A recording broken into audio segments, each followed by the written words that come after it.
Mythicist Milwaukee is excited to announce its next major event, the Myth Information Conference 4. It will take place September 30th, 2017, so mark your calendars, and that will be in the Pabst Theater in Milwaukee. This event will include talks from Tom and Cecil from the Cognitive Dissonance podcast, YouTube personalities Armored Skeptic and Shoe on Head, and Melissa Chen from the Global Secular Humanist Movement.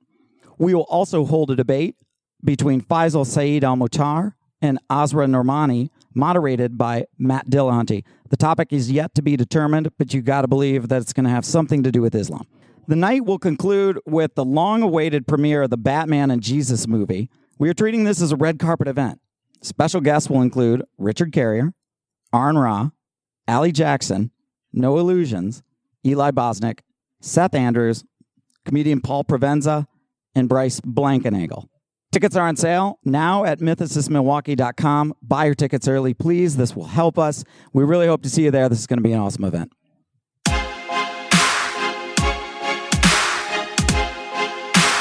Hi, welcome to the Mythicist Milwaukee show. I'm your host, Jacob Wuffel. I've got with me two very special co-hosts today. I've got Sean Frasick. And I've also got Jason Lawson. Yep, and that's the people that are here. It is currently January 30th, in case you're wondering what day we recorded this. That's the day that we recorded it. And we're going to have a special guest on today as well, per usual. That would be Jill-Michele Meleán. Jilly. And she was born and raised in Miami, Florida. She declared at a young age that she wanted to be like Bette Davis, Joan, Crawford, and Benny Hill. Jilly started in theater and took her natural comedic timing to the stand-up stage, headlining across the country while continuing her acting career. After many years of hard work, she's made a name for herself in the comedy television world with memorable performances on Fox's MadTV and Comedy Central's Reno 911. She's currently filming a feature film entitled This Is Meg, which is based on true events. This Is Meg is a transparent look into the LA lifestyle of a working but not famous comedienne and actress. So that's who's going to be on in a little bit, and she's great. Yeah, it looks hilarious. The film, I think what it's trying to do is capture what life is like as a actress or an actor that's had some success, and it's kind of trying to get back and figure out where their sweet spot is. Right, trying to make it to the top, to always be up there, like floating on top, where people are like, oh yeah, I know who that is. But then also, I think just figuring out what your sweet spot is. So, is it acting? Is it stand up? Is it sketch comedy? Is it what, and I think that's a lot of what Jilly started is she wanted to be a dramatic actress. Then she got into stand up comedy, and then she got into sketch comedy. Then she got into like starring in films and things like that. Now she's doing it all. Now she's writing doing it all. films. She's doing it. Well, the thing is, I don't know. Are you familiar with Mitch Hedberg? Are you familiar with his comedy? Remember he was talking about when he first got into comedy doing stand-up and he was succeeding, they're like, oh, you can do stand-up. Well, can you act? Right. And then his old bit was like, well, that's like being hired as a chef. And then someone's like, oh, well, you can cook real good, but can you farm? Right. And that's the reality of the business, I think. You have to be multifaceted. So she's totally doing it right if she wants to do it. Absolutely. And man, yeah, I think she's killing it, really, in that regard. Yeah. She's doing all the things you named. That was like 10 things. It's amazing. The list goes on. And we're excited to have her on. Absolutely. And, it's interesting in stand-up comedy world. It's like, where do you transition from that? You have a lot of stand-up comics that get their own television shows. You have some that become really big movie stars. I mean, a lot of the big comedic actors you see today started as stand-up comedians. And, off the top of my head, Eddie Murphy, there's so many. The only big TV stars of today. Yeah, like Eddie Murphy. Seinfeld and, but it's just super, super exciting to have somebody with so much talent on our little show here. True. That is true. I'm looking forward to it. Yeah, me too. I can't wait to hear more about the behind the scenes at MadTV. You hear I've heard the Coke parties. Yeah, exactly. Yeah, you hear like SNL. You hear like ex-cast members will come out, and Horatio Sands did this.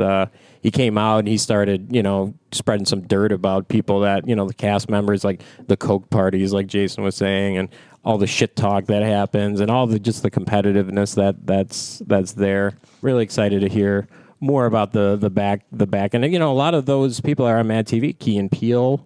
They came from MadTV? Yeah. Yeah, Alex I didn't know that. Borstein. Go ahead, Jason. Who else was on there? Ari Frank Spears. Caliendo, Eddie Murphy, Deborah Wilson, Not Eddie Murphy. Eddie Murphy. Yeah, but it's funny when you think back, like how they become stars after MadTV, and Jim Carrey's another one he was on in Living Color, and I remember that when I was a kid. He did Fire Marshal Fred. Yeah, a lot of those. That's Fire Marshal Bill. Oh, Is Fire it Marshal Bill. Oh, yeah, it is. Yeah. Yeah, I think sketch comedy shows in general are a great showcase for talent. That people pick them. It's nationally syndicated, all these Yeah. things. So people are going to see it.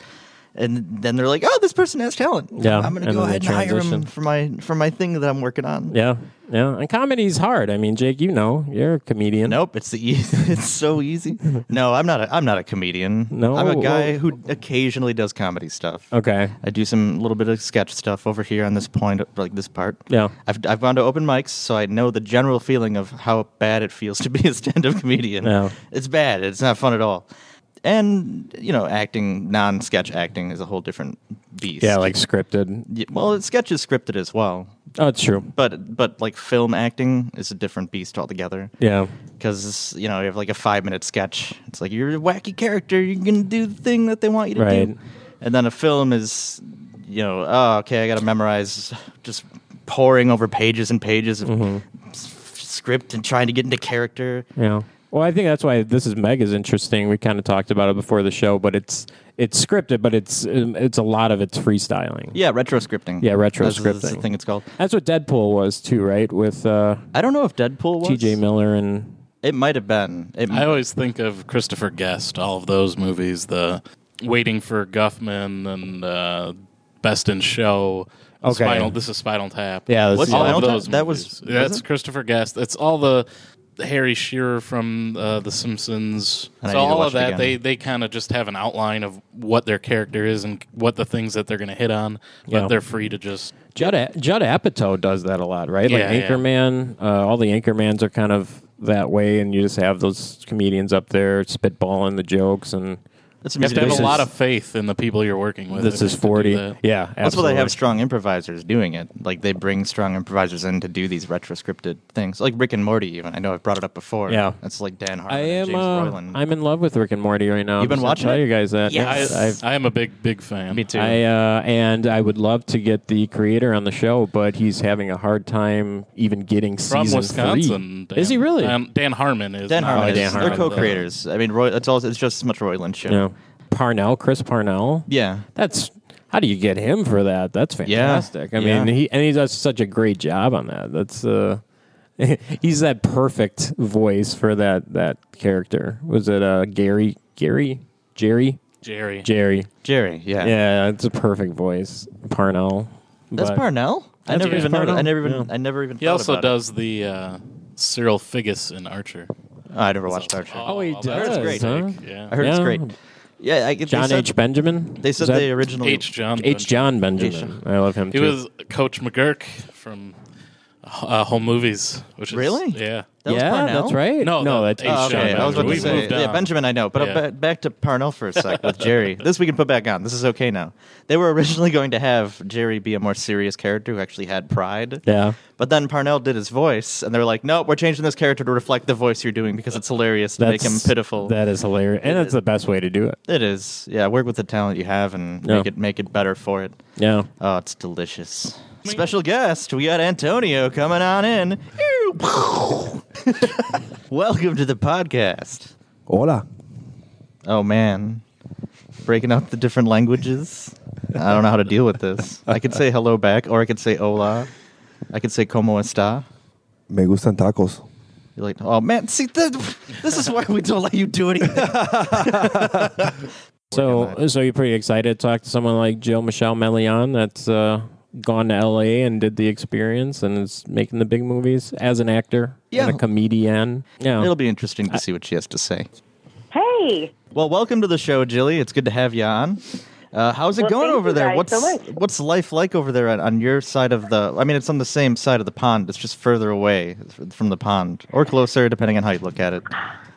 well, I think you guys might have a little bit better. You might have a little bit like more serene. This is like crazy town over here in Los Angeles. Like it's crazy. Everyone is insane, and you never know who's really real and who's fake, and the Botox doesn't help because you can't understand if people are upset or sad or angry or happy. You don't know. Is it like the stereotype where when you're walking around, everybody's trying to pitch a script? You're just like, hey, how's it going? They're like, hey, read the script. Yes. That sounds like a nightmare. And it's even like at restaurants when you're, having lunch or something, someone will come up and be like, oh my gosh, you're a writer? Oh yeah. Like I have a screenplay. It's exactly what you see in movies is exactly what happens. So it's not even an exaggeration. They're just literally pulling from what it's like to just walk around LA. Yep. That's really it. That's it. That's why I made Meg, because it's like, I wanted people to peer into the LA story, but on a real grounded level of really how it is to be in Los Angeles. Because, of course, these big budget films do all these kind of elaborate things, and people go, oh, that's just fun. It's just whatever. And I'm like, let's make it real and raw. And so people really go, holy crap, that is legit. Those people out there are nuts. Yeah, that sounds exciting. So I guess since we're talking about it already, we might as well talk about it, right? So, okay. Is that retro-scripted? Is that a thing where you wrote the beats down for it, or is it something where you fleshed it out and actually wrote? Because I call it retro-scripted. Yeah. Oh, I've never heard that before. The term we use is loosely scripted. Ooh. And we did it. It came in the vein of when I was on Reno 911. Curb Your Enthusiasm does it as well. And there were some scenes that were fleshed out, that were written out because some people were just like, ooh, I don't really want to improvise. I feel I'm not secure with that. And they're mainly just actors or comics. And so I wrote out the whole scene for them. But the majority, like Carlos Salas Rocky and Jenica Berger, those were all full flood improvised with different beats. So they knew the scenario of the scene. They knew where we had to go. They knew the beginning, middle, and end. And then you get in there and you start improvising, and you hit those beats on a take, and then you do another take, and then you do another take, and every time it gets tighter and tighter and tighter and tighter.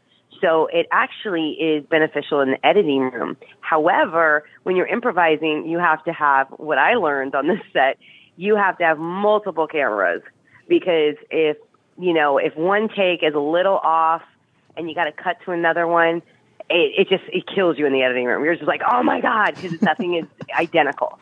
So you're just hours and hours.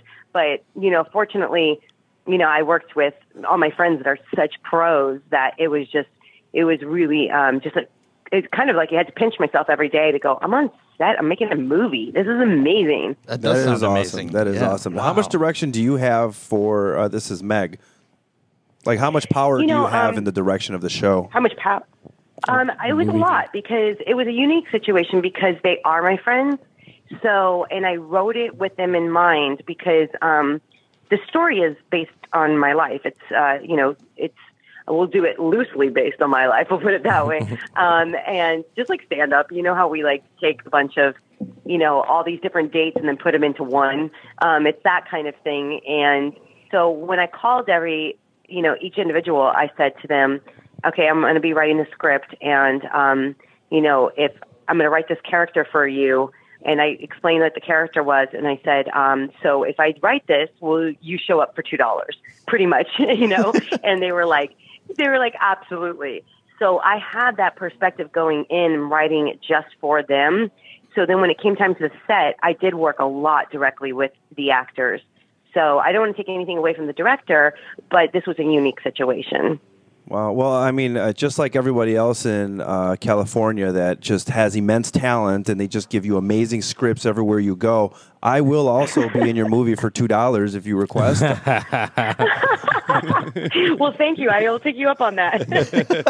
There you go. The actors, we will do ultra scale, low budget, but then the crew is getting paid top dollar. And I actually had a conversation with the guys on set because I went, why is it that you guys won't show up for $2, but my cast will? And they're stellar cast. I don't get it. And we actually, because I got so close with them, I felt like it was a conversation that can, be genuine. And they looked at me and they go, because you guys get recognized, and it's going to lead to more work and to more work. And we're just back here in the dark and just hanging out, whatever. And I went, oh, okay, I get it. It's the fame part of it that they don't receive. So they feel like they should get paid because they're in the behind the scenes. And I went, oh, all right, well, I kind of get it, but still. Yeah, I don't know if I agree. Like, I don't know if that's So fair. wait, the crew still gets paid on still- low-budget movies? We need to talk to Joseph about Yeah, we do this. need to talk to him about that. this That's is not fair. Because it's hard being an actor, especially when they're doing as much of the work as it sounds like your actors are doing. You know, how many times would you film any given scene? And they're improvising it. They're writing it as they go. That's like 4 different things. That's not just acting. Oh, and then I agree. That hurts. And to also, like, I did a film in December, and we all got the flu. I mean, it was the whole cast, the whole crew, everybody, because we were, like, filming in some haunted location. Like, it was crazy. And, the crew could get back there and be blowing their nose and whatever. Well, we had to, we were, dying. And then when he would go, all right, first position, and we'd get in first, and then we'd have to, turn it on. And it's like, you can't tell that camera that you're sick. You know, it cannot translate that you're sick. Oh, yeah. And it was and then they go, cut, and you're like, oh, no, I'm going to die. I'm surprised you didn't write a scene for that. Like, everybody's sick, just write it in. Here we go. We'll use this. This is the part of my life where everybody was sick. I don't know if that would have worked on that other film. Fair. Maybe in my movie. Oh, okay. It wasn't the same film. On that other film, then, no. No one was improvising there. So. Gotcha. Yeah, so I just wanted to, Jilly, if we can go back. So you were really into the dramatic acting, and you wanted to move to L.A. to do acting, obviously, and you got into stand-up comedy. How did that happen? Yeah, that's something that was really interesting because, I was a dramatic actor and theater major and all that stuff. And then in Miami, I was touring with Coconut Grove Playhouse when I was doing a serious play, and comedy was always something that was in me because I realized early on that if I make people laugh, they leave me alone. So I realized there's a power in that, and that started with my grandma because she would get really angry at me all the time. I was like the bad seed. That was my nickname. And fortunately, I actually met the woman that played the bad seed. So I was like, oh my God, I just met her like a year ago, and I was so excited. I was like, I was you my whole life. But grandma was she was real strict and mean with me. So I used to do this thing where I would start dry humping her leg. And, and I don't know what happened, but she would go, stop and get angry at me. And then she'd start laughing because she was like, you're ridiculous. You are so what is wrong with you, child? Yeah, what do you say to that? Laugh, it would ease the situation. What? Yeah, what do you say to that? There's no good solution to that. There's no way to stop a child from humping your leg. You're just like, this kid is crazy. Like, what? So she would laugh, and then I realized that, because she'd leave me alone, I realized, so if you make people laugh, it just eases everything. So I'm glad that's the lesson you got out of it. I'm glad that's the lesson, not that humping Some people's sort of legs is the humping, solution. yeah. And how old of a child were you? I mean, were you 10 or were you 5 humping a leg? Oh, no, I was like 4. It started when I was real little. Okay. That changes the image a little bit. Well, no, but still, I mean, this is, you thought about this and you're saying to yourself, I'm going to hump that leg. This is going to be funny. Exactly. Isn't that weird? Like I'm such a weird kid. Like I'm still a weirdo, It's like, but it did give me definitely an empowerment. And then from there, comedy, you know how it is, guys. Like you can't learn timing. You can't learn rhythm. There are some actors that you watch them and you go, oh, I can see where they worked with the coach. They're really trying hard to hit that joke. And then you see ones that are effortless. And those effortless is just an innate quality, and it's a beautiful gift. So I embraced it, and then comedy kind of took off from there. And every once in a while, I'm like, I sit back and I'll say, God, I wish, I just wish I could do like a serious film and stuff. And then I'll book something, and it's so depressing on set. Because you're constantly like just sad and whatever. And I go, I can't wait to get back to comedy. So definitely, I think like if comics can act, we're the best dramatic actors because we pull everything from tragic events. All our jokes are from something very dark. So we have all these triggers. So we're the best for dramatic roles. I don't know, it looks like a little more and more on, comedic actors are getting more dramatic roles, like Louis C.K. and Sarah Silverman and all these, So it's starting to open the doors. I think producers are realizing that we are crazy and they're perfect for this role. Right. Yeah, you always have to pull the comedy from the darkness, depressing like experiences in your life. Yeah. Yeah, we were talking about Eddie Murphy earlier, actually. He was one of those people. It was the first person that Sean brought up. He's like, yeah, comedians, they could do these really serious roles like Eddie Murphy. Yeah. we just Zach Galifianakis. Zach really can. The baskets. But when I think like dark or like serious actors, I don't think Eddie Murphy. Pluto Nash isn't the dramatic role. Yeah, come on. What do you mean, Haunted Mansion? That was, Oh yeah, that's true. He did a great job. So how much confidence did you have going into the stand-up scene? Because I know with a number of comedians that we've asked, they indicate that they fail many more times than they succeed. But did you feel that you had a lot of growing pains? You had a lot to overcome yourself to make yourself feel successful and I can do this. It's a lot of self-motivation that you got to do when you're up there by yourself. Yeah, I mean, it is. It's because when I started, I came from like more sketch background. And so then I realized when I moved here that if I wanted stage time, I had to do stand up. And so I would hide behind characters. And that's why I got MadTV, is because I did a lot of character work on the stage. And stand up really forced me to find out who I was. It really made me dig deep to discover my voice. And it was incredibly difficult. It's probably one of the most challenging things, I think, and I hear from other comics as well, is because if you're not authentic, sure, you can work colleges and do that hokey jokey stuff and whatever, but if you want to really have longevity and really affect people's lives, because that's what we're here for. We're not here, I'm not here for the fame, that comes with it. I think you're really here, you get to a point where you know that you're affecting that audience and those people that are watching you. And what do you have to say? What do you want them to leave with? Is it just them escaping from reality for an hour? Or do you want them to actually think about something when they leave? Maybe make some positive changes in their lives. Maybe look at things a little different. Laugh a little bit more when things are difficult. So you start to develop that. So it is incredibly challenging. And because it's easy to do a dick joke, it's like, but really, what do you have to say when you're headlining? What do you have to say? I think that's where it turns. You hear so many times when you're featuring for somebody, you'll hear audience members come up to you and go, "Oh my God, you were so much better than the headliner." Oh my God, it just because 20 minutes is easy. Anybody can go in there and just ba ba ba ba. But an hour, you got to take them on a journey. And they got to invest in you. It's so challenging. Yeah, tight hour sounds like a nightmare.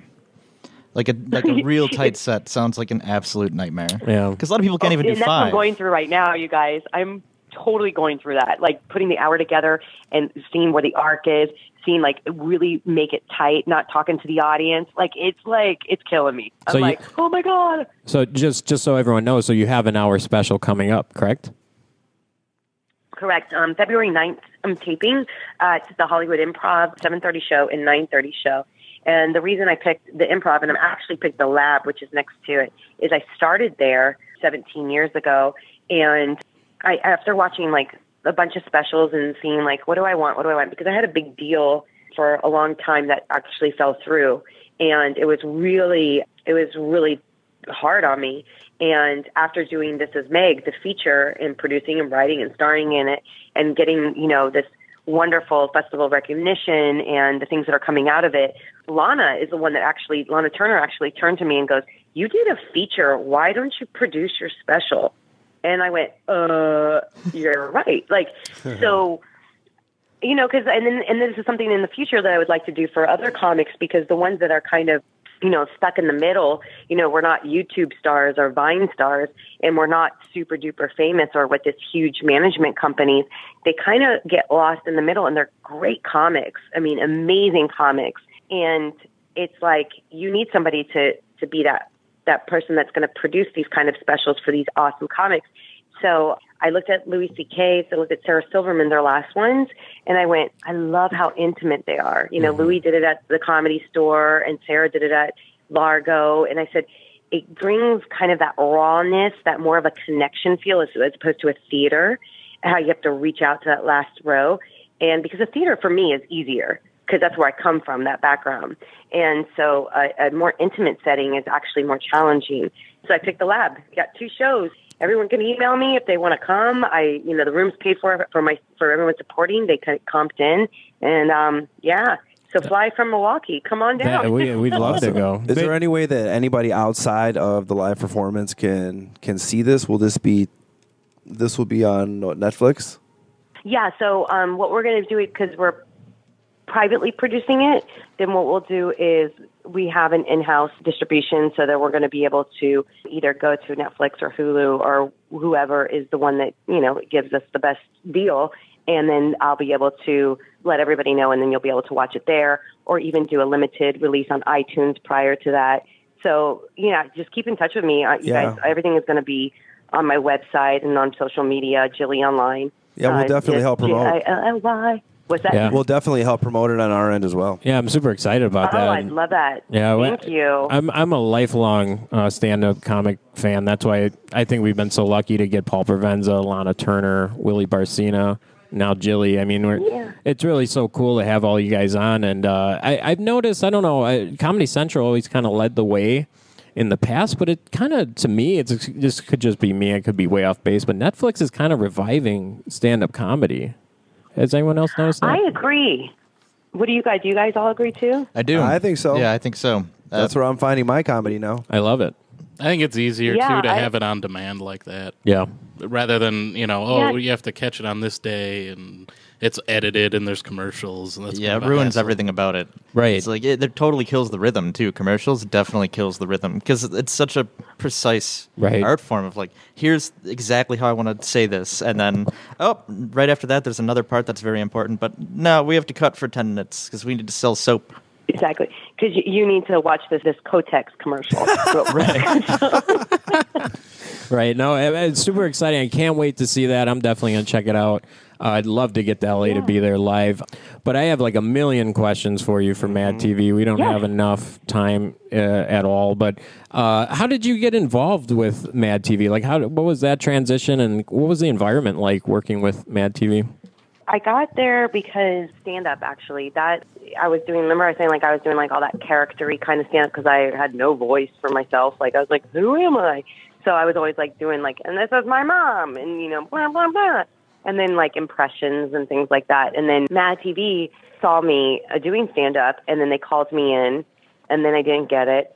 And then they called me in 6 months later. I didn't get it. They called me in 6 months later, and then I went back, 7 times within like a 1 week period. I felt like I was doing a one-person show each time I went in. And then I finally booked it, and they did an on-air screen test. And that's where the first season I came in and I did Drew Barrymore and Britney Spears. And then I got hired as a main cast member right away. So that was incredible. Like it was like a dream come true. It's awesome. However. Yeah. Okay. There's a however there. However, I like that. Yeah. I don't know if people even realize how difficult those shows are, because it's like, SNL and MadTV, they're very much where you're reading so many sketches on Monday, 50 to 100 sketches, and only, 7 get picked. So the competition was, I found myself in high school again. It felt like high school. I was like, what? Like, it was just like, everyone's like fighting to get their sketches in, and everyone's like, I was completely like a fish out of water. I was from Miami. I was just happy to be there, and everyone else had been, doing this for a long time. And I, to this day, I adore MadTV, and I adore everything that it did for me, because it really was like boot camp. I really learned so much about the business in such a short period of time. I mean, some things that you don't want to know about the business, how vicious it is. But I was so glad that I learned it in that situation, because it gave me a stronger shell to go back out. It was like night and day going from MadTV to Reno 911, because in Reno 911, the guys are so appreciative, and they're like, thank you, and they believe in you, and you're there because you're an awesome improviser. And they let sometimes the cameras roll for 45 minutes, like when I was with George Lopez and destroyed the whole hotel room. It was like a 45-minute take. It was incredible. It's just, I guess, finding the balance in this town. It's extreme, LA and Hollywood, because you can be at the top one day and at the bottom the next, and then it might take you a few years, and then you're at the top again, and then how are you going to maintain the top? Like, it's really bizarre. What was the camaraderie for the different experiences? Were people just showing up for their job and then they go live their own separate life because they've got their own agents connecting them for, other gigs, and then you guys just come back the next day for the show? Well, what was that like? I thought that's what it was, when I was younger and I got MadTV. Yeah, you just show up, you do a great job, and you go home. But I learned about that. You work with people you like. You work with people that are friends. You want to hang out with these people afterwards, and if you don't want to hang out with them, they get fired. So it's the same thing when you're in a movie, and you're like the last film I did in December. They held auditions for like 2 months. I didn't audition. I had an offer only because the producer was a friend of mine. And I'm talking to the rest of the cast, and it was a big ensemble, and every single one of them did an audition. It was offers only. They knew somebody. So at the end, it's really about the relationships. You want to work with people that you know are going to show up and not give you drama and that are going to deliver. And I'm guilty of it too. With Meg, I wrote everybody, they're my friends. And so it's a very relationship-based town. You don't have to be the best actor. You don't have to be the best way. But if you're awesome, if you're a great person, they're going to want to work with you again. It's incredible. Yeah, and I just have one last question on the MadTV thing, because growing up, I love sketch comedy, and I watch Mad and I watch SNL. And I always Kids in the Hall, and SCTV, and all of those, and The State, which I was going to get into, which really dates me, The State. But when you were on MadTV, was there a rivalry? I know it's very competitive internally, but was there a rivalry between MadTV and SNL? Was there like something like were you guys like writing, looking at what they're doing, and like trying to come back or? I don't think on my end. What I saw, I didn't see that. I do feel like we were the more edgier sketch show. We were always considered the more edgier one. So I don't feel like we were ever like really in competition with them. But I considered us more like a living color. So that was my own personal perspective. I don't know if the producers felt that way. But as far as the actors, no, we kind of just felt like we were kind of our own little thing, and SNL was great. It was whatever. And we kind of wish that, all of us wish that MadTV would have launched us like SNL launches their actors. They really plugged them into the movies and they plugged them into all that kind of stuff. And we were always like, why don't they do that for us?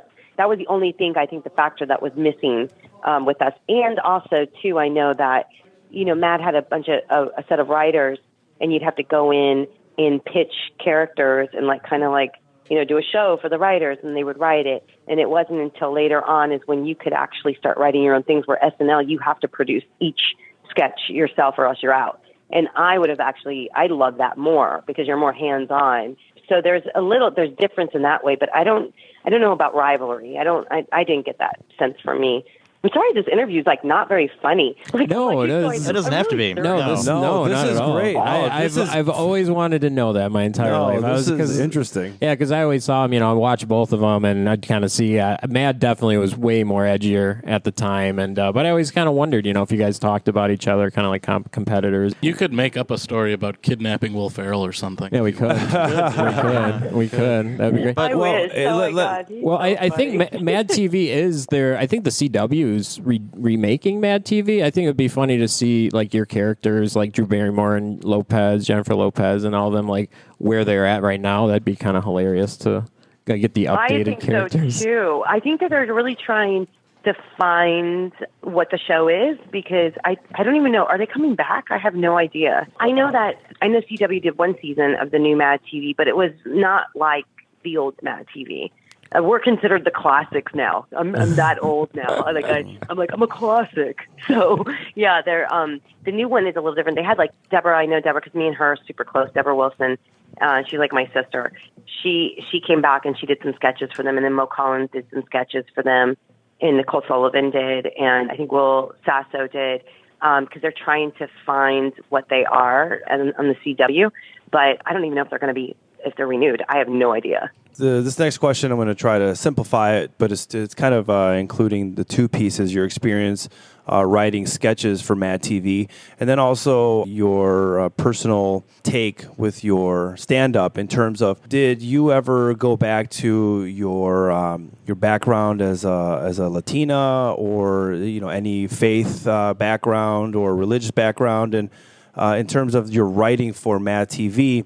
Could you input any social thoughts in terms of like those aspects of your life, or were they telling you these are the you have to write something about this specific topic, and then you would be creative on that? Because it would have to be, I guess, geared to a wider audience for MadTV, I guess.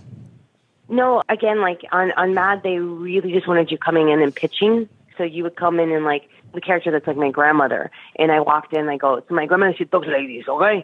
And everything she does, she like looks out the window, she lets everybody know, like, hey, don't park there, you're gonna get, a ticket, not today, and don't go in there because you know what's gonna happen. The guy is with his girlfriend, and he doesn't know that he has a girlfriend because, and I did this whole gossipy thing. and then you walk out the door and you kind of wait. And then if they like it, they write it. And then they give it to you. Oh, they write it? Very strange That's weird. thing. Yeah. That is really strange to bring something like that to the table and then to be like, all right, that's a great idea. We're going to go ahead and write that for you. Yeah, we're going to use your family experience and just write about that. That's bizarre. That just feels wrong. Yeah. Yeah, and you're just like, okay, but then you wait because you don't know. And I remember they came back with the character and it was completely different. And then I was like, oh, and then of course when at the table read, when I did it, it didn't get picked up. It didn't go into the packet. So it was like, it's constantly like that. And, but I do, because I am a writer, so it would have been awesome to be able to write it, but they didn't really encourage that. Wow, that's disappointing. Interesting. Yeah, and I wanted to bring it back to This Is Meg. One of our audience is we have a very unique audience, and we have we have topics on religion, secularism, mostly and our things family. like that. Yeah, it's mostly our family. Really, no one's listening, but I'm just kidding. But yeah. So I did notice, and This Is Meg, and this character looks hilarious to me. That's why I can't wait to see the movie. But the spiritual guru character that's in there, where he's essentially clearing chakras and things like that. Is that really a thing in LA? Is that like a popular thing? It's a huge thing. And that character was Tony Eckhart, and it's played by Carlos Alazraqui. He was on Reno 911, and he's on like New Kevin James show. He's my brother on stage and off stage. I toured with him for 3.5 years, and he is so hilarious. And it is a take from those Tony Robbins or an Eckhart Tolle or an Abraham Hicks, because out here in Los Angeles, everyone goes into that spiritual realm because it's so chaotic and everyone's so crazy and people are vicious that you have to find a balance. And there's a lot of spiritual seekers out here. There's a lot of people doing ayahuasca that go to Peru to do ayahuasca. They even started one where people go up to Northern California to do ayahuasca. It's not even with a shaman. It's just like people doing it so they can release DMT drug and try to, get depression out of their heads. Like, it's so wild. So many people are shamans here. So many people go to healing sessions. So I really wanted to showcase that and make, because there is a part of it that is actually beautiful, but then there's a part of it that's ridiculous. Like, it is just to the point where people go, I'm sorry, I can't talk to you. This is not serving me right now. This is making me nervous. Wow. Yes. That's so funny. And you're like, okay.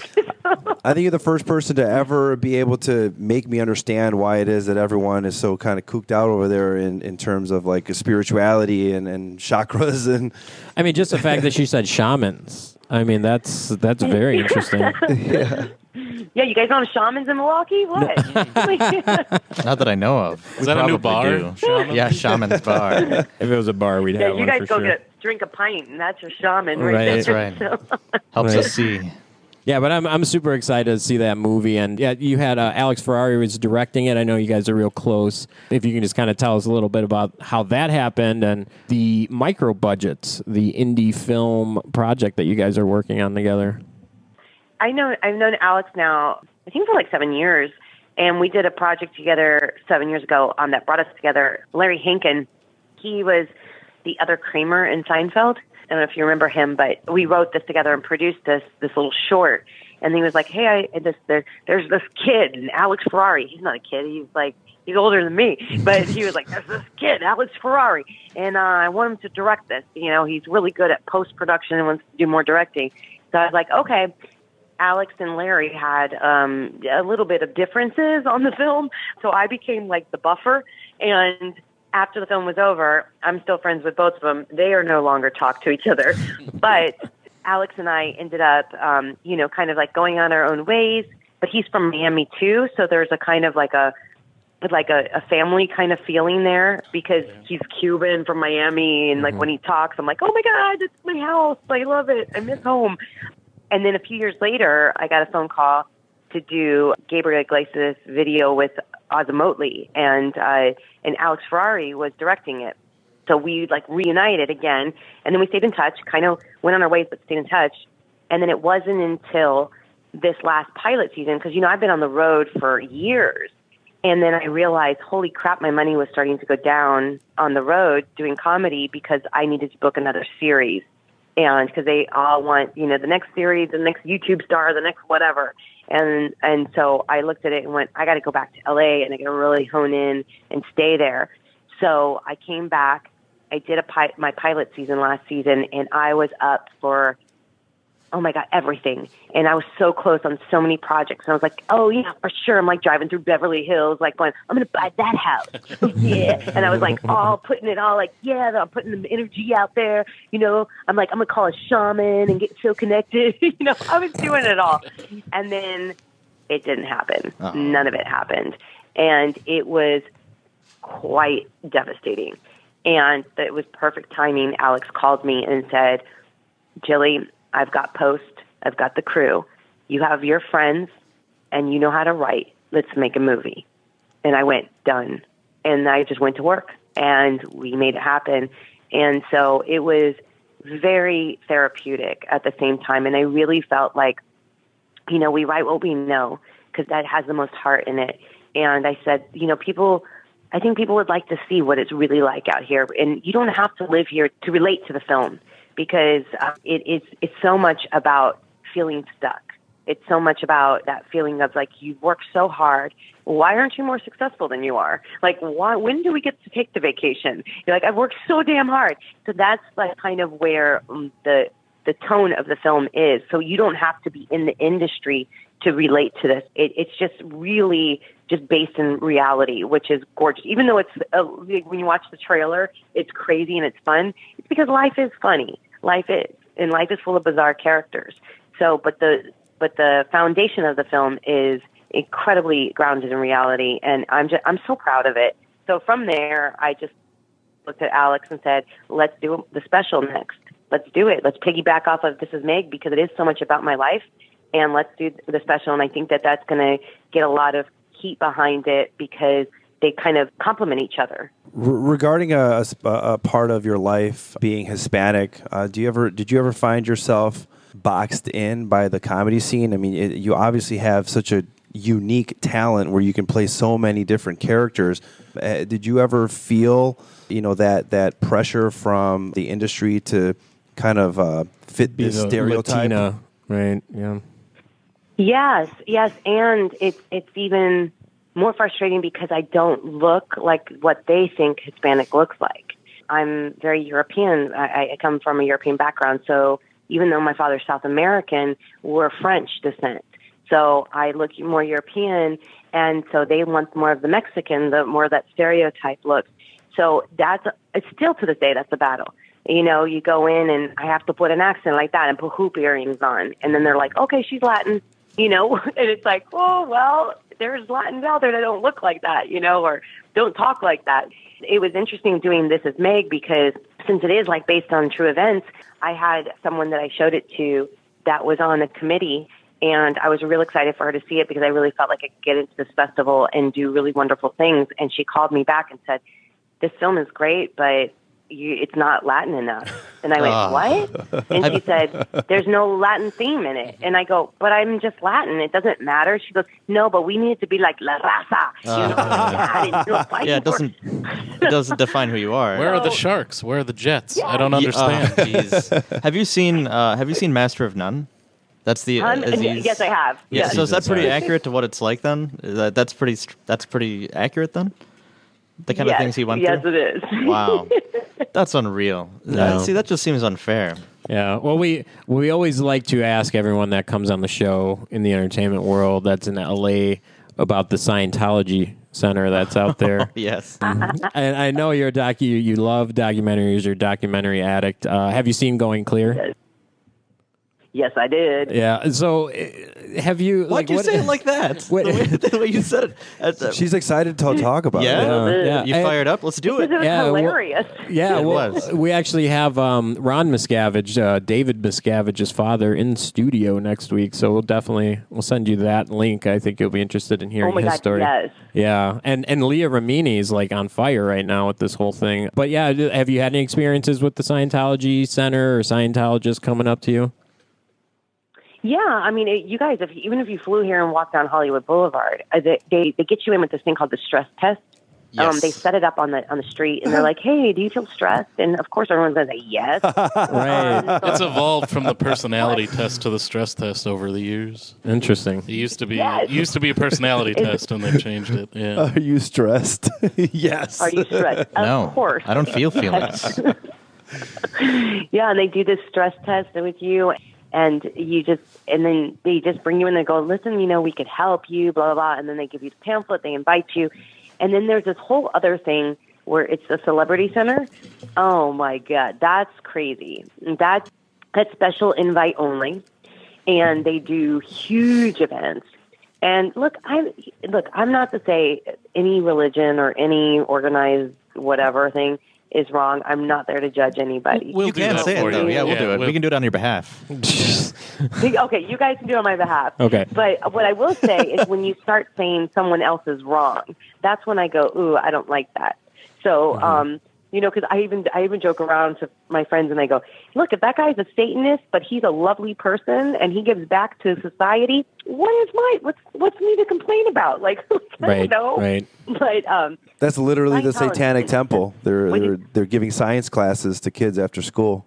The Satanic What'd you say? Temple. I couldn't hear you. The Satanic Temple is doing Yeah, there's classrooms. a new. It's like when we think of like Satanists, you think of like the devil worshippers. There's like this whole new movement with New Age Satanists where they're focused on like science and it's just poking fun at the character. Is it of really that Satan. new, though? I don't think it's that new. It's newer age that take on it. Yeah, so they're Yeah. called Satanists now, but they're actually They're using Satan as something to get people's attention and So, to be like, yeah. well, we're a religion too, so you have to treat us the same as you do every other religion, even Yeah. though we know you don't want to. So like if because we're if called the Satanic if Temple. a school's breaking the law and teaching prayer in school, they'll go into that school and say, "Well, if you're going to teach that book, we'll teach the book of Satan." And it's really just an antagonist Oh. thing.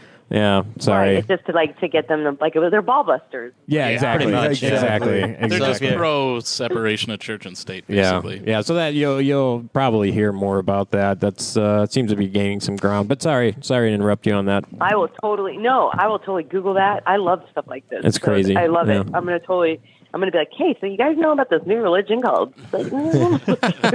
Yeah, we teach kids about science. It's real rad. It's all science. Science, rad. Dig it, yeah. Yeah. Not the Scientology part of it, just the science.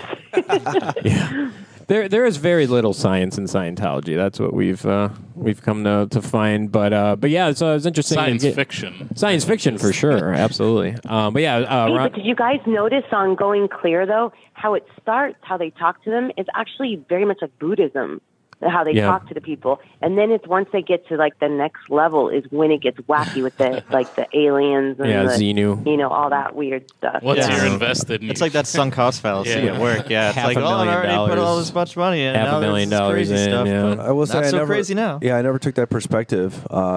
So when you saw it, you said, "Wow, they're using Buddhist tactics," and then they're all. That's how they get you in there. I never had that connection when I was watching it. But was thinking Yeah. while Jilly was talking, they just have to call themselves shamans on the street now, and then That'll work. that might be a better. And then they'll go, I'm going to do some body work on you. Right. And then Might you're be a like, better sales okay, pitch. you're in Scientology. Hey, we got to So, measure your chi. So put your hands on this here machine. It's our chi measuring machine now. It's gone over a couple different names, but The chi meter. the chi meter. So I guess we touched on to Scientology here, and I guess bringing it back to your comedy and your stand-up.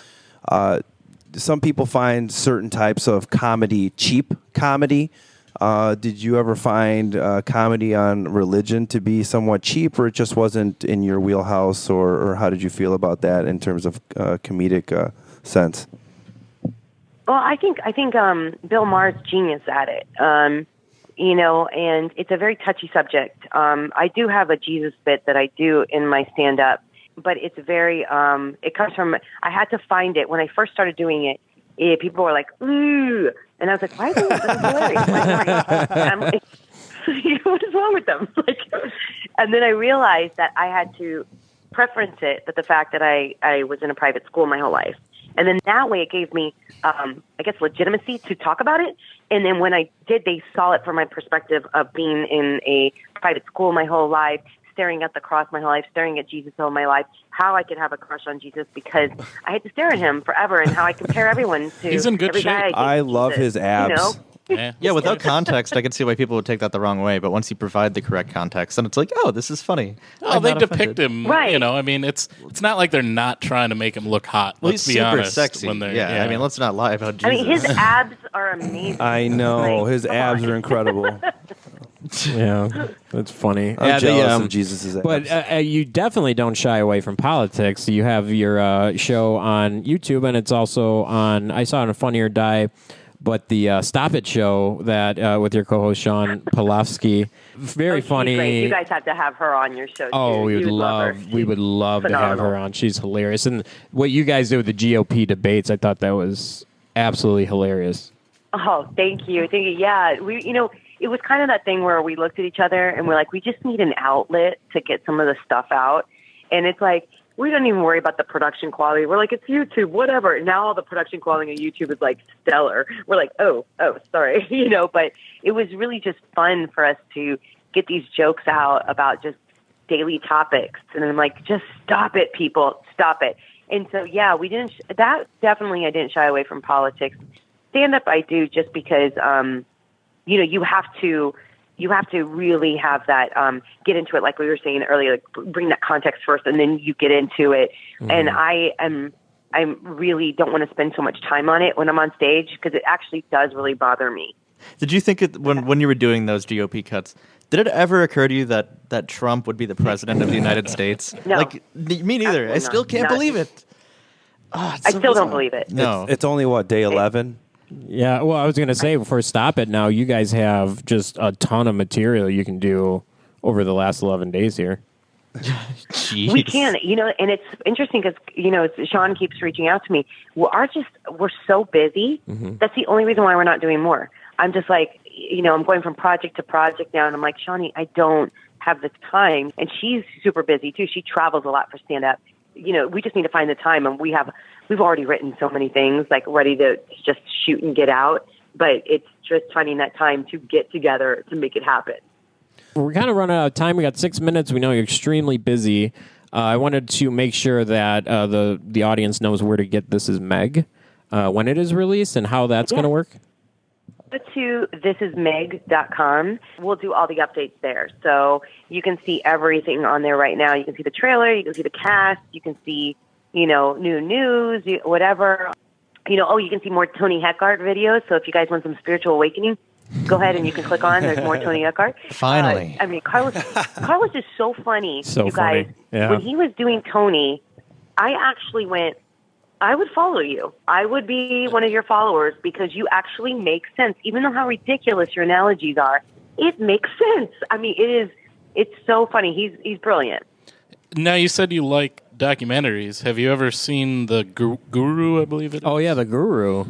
Yeah, the Love Guru, right? No, not the Mike Myers. That's Michael Myers. No, this is one. It's a guy who was pretending to be a yogi. Essentially, is a Yes. I forgot what it was called.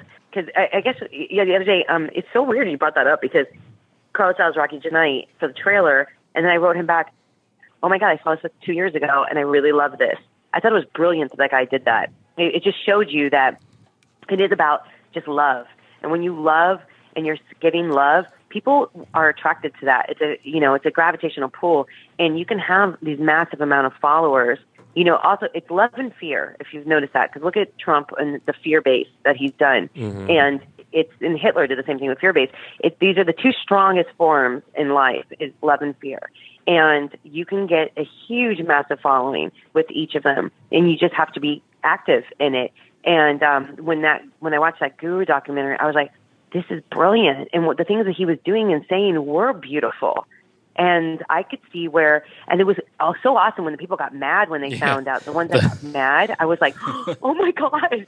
And then there were some that were like, it's all real. He's just messing with us now. Yeah, the cognitive dissonance at the end. Really? And it's called Kumare. Kumare. Kumare. Yeah. So it was, the people that still believed it was all real and that he was just like testing them at the end by saying he made it all up. It's ridiculous. Yeah, wow. I've never seen that. I didn't know that. After you've shown like the trick, how do you still believe? I don't know. It's tough. Yeah. I don't know. Again, go ahead. Well, I don't. Is it a trick or is it just speaking? Like, when your friends come to you for advice, and sometimes you say things, you're like, I don't know where that came from. That was pretty awesome. You're like, I'm going to follow that advice. Yeah, it's like high level bullshitting, where you just bullshit so well that everything sounds beautiful at the end, and then you're like, wow, am I secretly a genius? Well, and people pick out the parts that think work for them. Did I become a conduit for something higher, higher consciousness? Yeah. I don't know. I should be a sage. People should consider me one. And I have to apologize, you guys. I have this cold, this lingering cold, so this is why I have like this nose. We haven't noticed it all. That really goes back to what you were saying earlier about filming and like how you have to be on. You totally convinced us. We would have never known. We had no idea. Oh my God! It is flu season. Thank you, because I'm like, I'm sitting on my dining room table and I have a roll of toilet paper right in front of me. I didn't know. Honestly, this whole time I thought she was just playing a MadTV character to mess with us. No, I thought I heard the toilet paper roll, but I think we didn't hear it. No, seriously. Do you have any like a public service announcement for up and coming women, the young girls out there? Kind of like what motivates you to keep working so hard, because you have such a time crunch. You're just doing everything right now. I think the number one thing is that you really got to love what you're doing, and it needs to not feel like work, because when you're on stage or you're on live camera action, that's the real joy, because all the other stuff is bullshit. All the other stuff around it, and you have to deal with it, and you have to be a self-motivator. You don't have someone telling you got to get up and punch a clock. You got to wake up and motivate yourself, and that is very difficult. So if you don't love it, then I say do something else, because it's not worth it, because the struggle is consistent. The struggle doesn't stop. Like once you get to another level, you have to struggle to now maintain that level and then get to the next level, and then struggle to maintain that one and get to the next one. You can't just relax, because once you relax, you go all the way back down. It's even harder. So it's really, if your passion is to tell stories and to affect other people's lives, then, and if you are, a show person, then this is the career for you. This is beautiful for you. You're gonna thrive in it. But if you're just like, I want to be famous, oh, forget it. Get out. Go marry some old rich person, and then you can travel and pretend you're famous and hire a publicist to take pictures of you. Because it's really not that. This is not what this is. It's too brutal. So when you love it, you find those moments of wonderful things, like as a stand-up, looking out in the audience and seeing people laughing is such a gorgeous gift.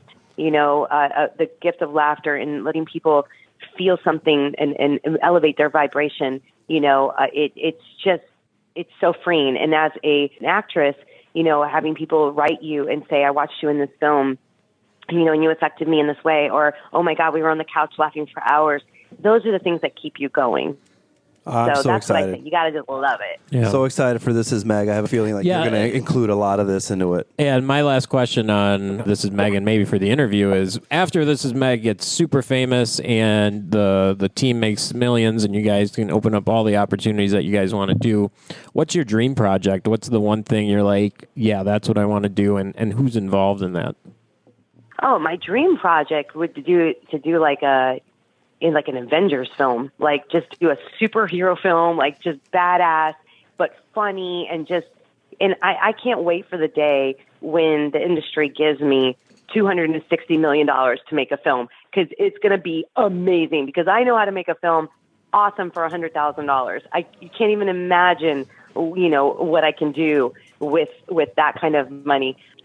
But really, honestly, that is an awesome dream to have, but I still think authentically the story needs to be there. I think a lot of times the bells and whistles, the story gets lost in it, and I just want to be an incredible storyteller and affect people's lives and embrace the fact when Hollywood gives me that kind of money that I can kind of a level and affect millions and millions and millions of people, in that way. And I don't know if that even sounds right. I can't even get you guys. I want to put you in my brain for a second. So you Well, go, it sounds like a got it. beautiful dream as it stands. Yeah, so absolutely. I think you should certainly aspire to that. Why not? That's the best. Why not? And give opportunities for people that I see that are authentic, that are working hard, and that are great at their craft. Because I think a lot of us get lost. A lot of people get lost that are great at their craft just because of popularity. Yeah. Someone gets hired because they're more popular than the other one. And I really want to own in and give opportunities for people that are just brilliant. Well, you're doing it right. I think you're certainly doing it right. Well, thank you so much for being on the show. We appreciate having you on. Thank you. It's been great talking to you. Thank you guys so much. I had a great time. I appreciate you all. Thanks. Jilly, it was you so much. fantastic. Shaman now. See you later. Yeah, Jilly. Thank you so much for listening to the podcast. It's been great having you listen. I hope you made it this far because we did. We've been here the whole time. So tune in next week. We're going to have Ron Miscavige on. I believe that's going to be on Saturday. We'll be meeting. I don't know, but you won't hear it then. So it'll be a good time when you do. But trust me, when that starts, I'll tell you what date it is while it's happening. So there's no confusion. Thanks. Have a wonderful whatever time it is right now.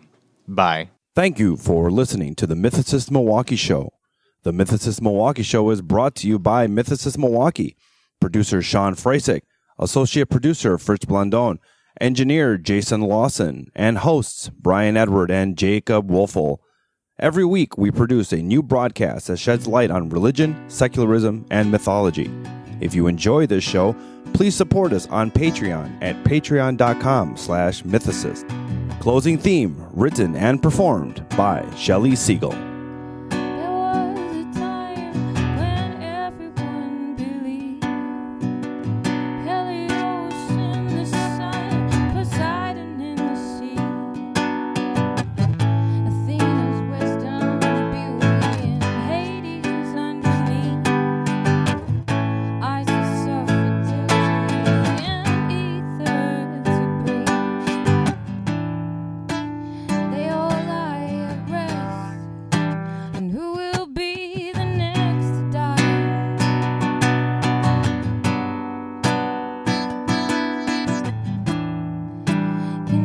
They're all myths, but who will be the next to die?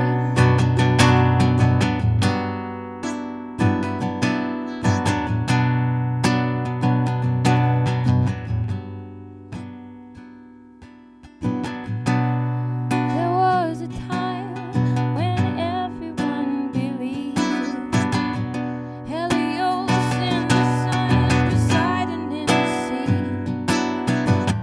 Athena's wisdom, beauty, and Hades underneath, Isis of fertility, and ether to breathe. They all lie at rest, and who will be the next to die?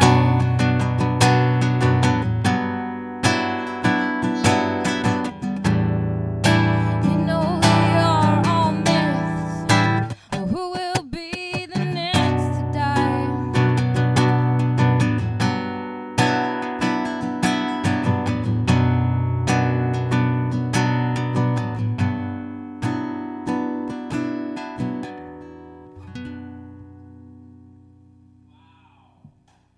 Okay,